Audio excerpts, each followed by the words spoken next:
smart homes, smart offices, smart vehicles. As more endpoints become IP connected, companies are going to need some smart CIOs to figure out how to create business value.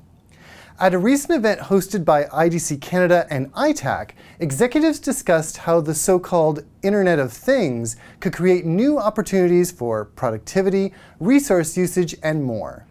Listen to John Comacchio, CIO at furniture maker Teknion, on how he sees the future at his firm.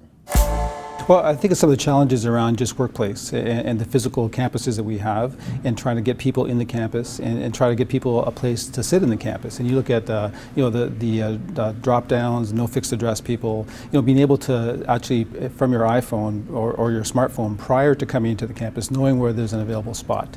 That's a fantastic idea. To try to get people to move faster and be more productive. The other thing is project rooms and boardrooms. Right now, there's always a shortage of those. People book them. To be able to sense that there's only 2 people in a room for 12, and you've got 10 people in a room for 2, can you swap and trade? A bit of the barter system around boardrooms, but just knowing that information versus walking all over the campus to try to find that. That's a couple of small examples on how that could be very relevant and helpful. I think the productivity is key. I think there's lots of use cases around if we had more data that we could make a better decision around stuff. So I look at something as simple as a container or a truck that we're filling from a logistics perspective. And our furniture that we make is not square and palatable very easily. But if we could sense how much volume is left and be able to final fill that truck. That's a very interesting concept for us. Certainly the standard stuff, knowing where things are, where people are, is important.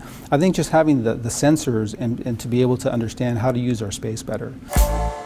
John doesn't think of Teknion as a technology company, but he did say sensors within his firm's furniture could provide a new platform for information gathering and analysis.